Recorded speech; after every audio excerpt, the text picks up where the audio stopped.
Hi. Hi guys. Okay, welcome to Nest Telly. If this is your first time, welcome to Nest Telly. Do not forget to subscribe. And of course, if this is not your first time, welcome back. Today we're going to talk about a book that moved me into movement in 2023, and that book is called Ikigai. Now, this book, to tell you how much this book moved me, right? I actually started buying it for people that I love because I found it very, very helpful. Okay, like last year was just like this book. I read this book, I think I read it in October. I listened to it on October. I happened to just stumble upon it on Spotify. Meanwhile, did you know that Spotify has some serious books on there? I don't know if it is illegal or not, but if you have Spotify, start reading. Look for books that you want. You might be able to find what you want in there. Anyways, I found it on Spotify. I think I was able to find just chapter 1 and chapter 2, and I was so hooked, plus the introduction. I was so hooked, I started looking around for it, and I found it on Scribd, right? Scribd is my favorite audio app. If you've been on this channel, you know that I'm always singing the praises of Scribd. At the moment, it's called Everand. I need to do some research and find out why that's the case, and I'll tell you guys about that maybe in the next video. But now, that book is wild, okay? So, Ikigai in its purest form is when three things in your life, or one thing matches three things in your life, or is it four things now? I think it's three. Okay, it's something that you like doing, matches to the same thing that makes you money, and is the same thing that the world needs. Okay, so now imagine you live in a situation where your favorite thing to do is talk. People like us, right? So what you like doing, which is talking, is also making you money. And then also the fact that it's making you money, that also means that the way you talk is the way what people need, hence leading to a form of fulfillment in your life. That is Ikigai. It's a Japanese term, and the authors, I'm going to put a picture of the book here. The authors were actually exploring a particular people in Ogimi in Japan. It's a Japanese term, and so it's a place in Japan where there's an island that is called, I think it's called the Island of Youth, or the Island. I can't believe I've forgotten all these things because I listened to this book like 8 times, right? But what they said was that, okay, so there's this island that has, because I had to start doing research, I started watching videos about these guys, but it's a place in Ogimi where these people live for as long as 120 years. 122 years. But the thing is that these people live long, but they are not as dependent. Do you understand? So a lot of us have old people around us, or if you had a grandmother or a granddad, or some of us, even our parents, lived for such a long time. Some of them had strokes at the age of 80 or 70, and they now became dependent until they died 7-8 years after. But this doesn't seem to be the case with these guys. Do you understand? These are guys that it looks like at the age of 90, some of them are still driving. Some of them still do manual labor. Some of them can walk long distance. Some of them they are agile. They play games. They dance. They like to do party. And it's like, I don't understand how this people take do them. You know. Now, personally, I am not. Is English frustrating me this afternoon? Okay, I am not someone that is so carried away by the idea of living long. Do you understand? The longevity of my life doesn't matter as much as how useful I am. I've told God many years ago that in my prayers, God, what I want is, I don't want to be a useless person. I don't want the people that I love, that love me, to see me physically deteriorate.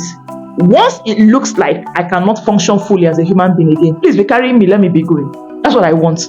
You understand? So what drew me to this book though was the sense of fulfillment that seems to exist in the lives of these people. You get, and it comes from things like diets, daily workouts, the daily activities that they did. Okay, so I'm going to be listing like 4 or 5 things. I'm going to be just mentioning 5 things off the top of my head. I'm not even writing it down anyway. Number 1 was things like relationships. Okay, I told you guys that this year is the year of relationship. 2024 is the year of relationship here in Nest Telly. Relationships, a lot of them spend time with people they love and people who love them. They spend time growing organic relationships, beautiful organic relationships. They hang out with friends a lot. They have beautiful marriages. They laugh a lot. That sometimes, as in, these guys went to the island and spent some time with these people. These guys would like to laugh. and she couldn't just understand. They like to laugh, they like to party, like throw birthdays, they like to eat together. Okay, so relationship was number one. They made sure that they kept very good, strong relationships. They were able to deal with whatever issues that came around, even money issues. They have circles and clubs and groups that made it easy for them to handle issues. Like if someone has a health issue or they need to go to hospital, there's somebody to take them and go. So the whole idea of living an idolatry, hope that's the right word. Because it could be saying something else. Anyway, I'll write the word here so you know what I'm talking about. An idolatry life, living a life of a hermit, doesn't actually help you if you're really trying to achieve ikigai, to live long and be fulfilled. You need to be around more people, be able to reach out, be able to, so all those type of things. Number two is physical work. So most of them, they wake up in the morning after doing like stretches or saying their prayer. After that, they do their prayer or do some stretches and all that, and the next day they go into the farm and they start to farm. Now, I know farming is one of those things a lot of us find very, we are modern, we have tush, but the thing is that there's a theory I have from many years ago where it's like a lot of times a lot of us think about going to gym now. When we think about working out to get fit, we have to watch our diet, blah blah blah. But I keep wondering, which gym did our grandparents go to? Our parents don't need to go to gym because they had physical labor. Their life had physical labor. They didn't get into cars and travel from here to here. Those are your parents that will tell you, oh, I walked 6 miles and I fought off bandits to be able to go to work. All that thing was gym. Do you understand? But in a more organic way. So these guys, they go to the farm, they spend an hour or so every day. They have rice farms, they have this, there's something called chikowasu also, this kind of citrus fruits that grows dry just there, and they plant those things a lot. They do sugar cane, they do those kind of things. So it's like most of them are farmers. There are people that walk. They take walks every day. They walk to their friends' houses, and all that. So for them, those things is not an issue. That's number two. Number three is diet. Diet, I feel like, is one of the most important ones. Japan in general, they are very cautious when it comes to things like salt and sugar. Like the government, they regulate, like if a very sugary company is going to come, or a very sugary or fatty company is going to come to Japan, they are going to have to regulate their food to suit the Japanese restrictions. Do you understand? So what that means is that the Fanta we drink in Japan is different from the Fanta you drink in US or the one you drink in Nigeria. Or do you understand?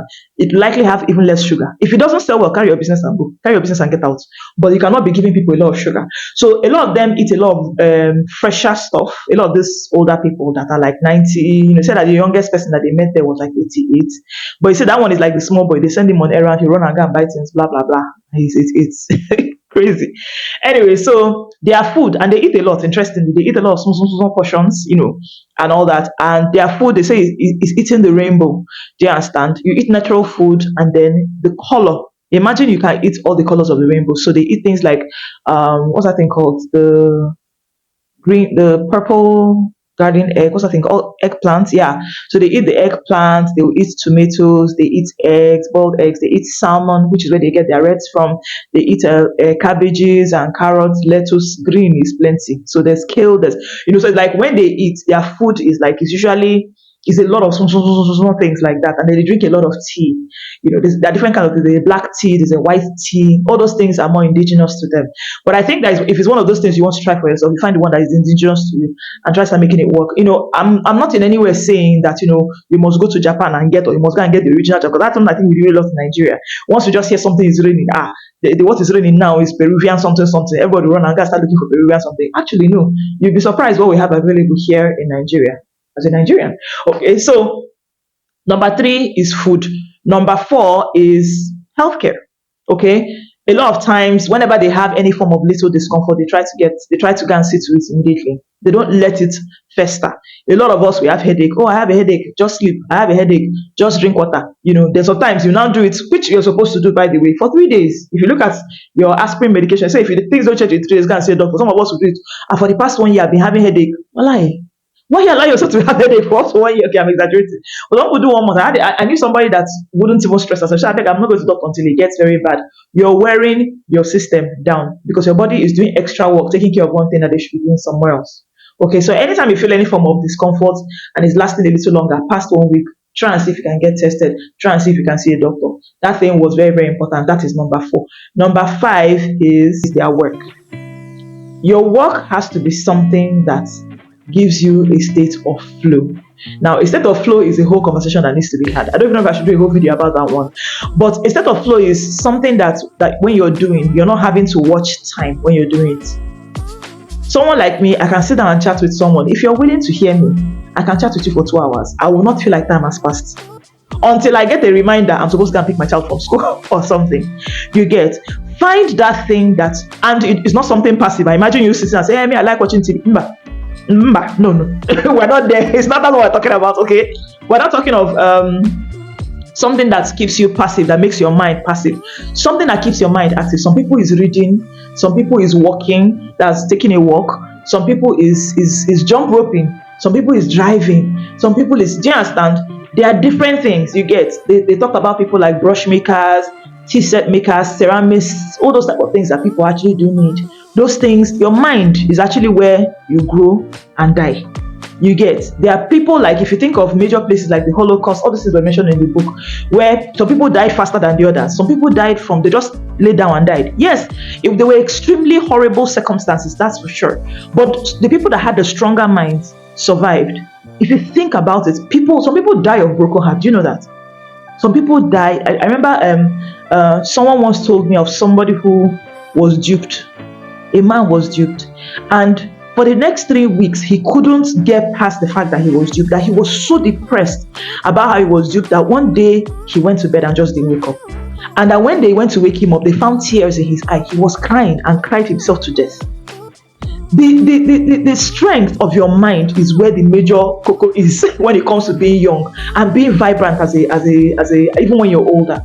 Do you understand? Your ability to be strong, not trying to be bragado or trying to be brave about it, not to brave everything like we Nigerians do a lot. Not that, you get. So your ability to do work, to be able to move into a state of flow when you're doing a work, and that work that gives you a flow where 5 hours passes and it feels like it's 5 minutes. And somehow that thing you're doing is making you a lot of money and it is adding to the world without causing you stress, without causing you worry. That is where the real Ikigai is. Thank you so much for watching. Guys, this book, I bought this book for, I think I bought for 4 people, and in my mind, there are like 10 other people I want to buy for. I don't know what I'm going to do myself. Anyway, if you know anything about this book or you know anything about the term Ikigai, because there are several other people that have written about it and have studied these people from Ogimi, and if you know anything about it, just let me know in the comment section what you think about the 5 things I listed and what you think about the concept of Ikigai, and would you try to get the book? Subscribe, like, and leave a comment below. Until next time, see you. Bye.